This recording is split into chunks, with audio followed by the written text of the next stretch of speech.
telling us even today, we have to be very careful what we hear being preached, or even what we look at when we are online, when we're researching, or when we are studying, and we see somebody's teaching, or even a devotion or something. We have to know who's writing it, and who's making these comments, because everything is not going to line up, and they have a way of fitting in, and they're adding to it. And what did the word say? It says that at the end of the book of Revelation, it says nothing will be added and nothing will be taken away. And so we have to be very careful what we let go in, because the word tells us in the last and evil days that there are going to be those that are the false teachers that are rising up to tickle the ear of man, to get you on to believe what they're preaching and it's false teaching. And so we have to be very careful. Putting their trust in religion or the law is just as detrimental as putting their trust in a false deity. They both are idols and cannot save. For Paul, the matter is important.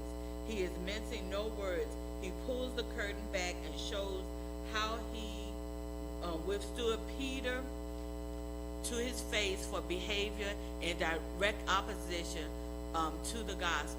In the beginning of the letter, he lets them know that even if an angel from heaven preached another gospel, let them be accursed. For Paul, the truth of the gospel is the utmost importance. We can only be justified through our faith in Christ and can accept no substitutes. Anything less will put us in bondage.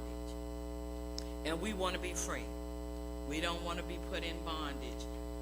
So we're going to start today with Galatians chapter 4, and I will have someone read verse 8 through 11. Howbeit then, when ye know not God, ye did service unto them which by nature are no gods.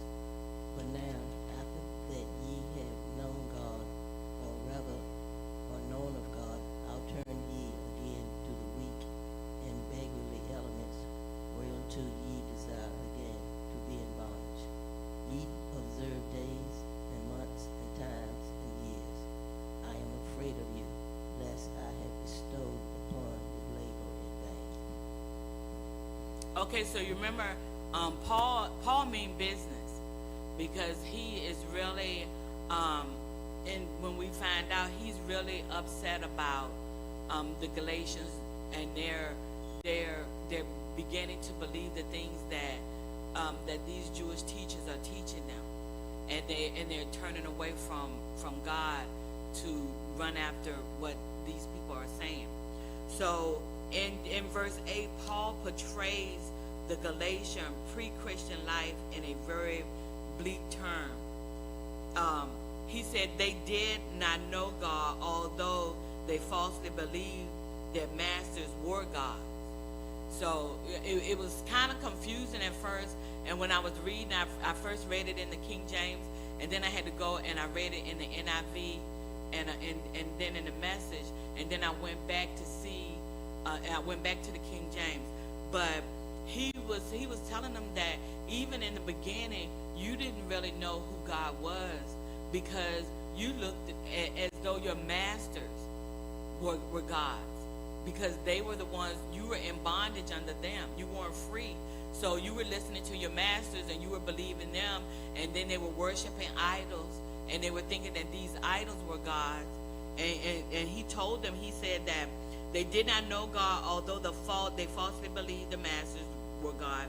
They were pagans, and as such sacrificed to inaugural deities, gods that were not gods. So it was like they were going and they were praying to monuments and things that were obstructed to so that they could pray to. They would gather around these false things that they had set up, that they had set up so that they could go and pray to, but they weren't really the true and living God. And they didn't even know who the true and living God was at the moment, because you remember they were Gentiles and they were pagans. And he said God knows that them, and they knew him.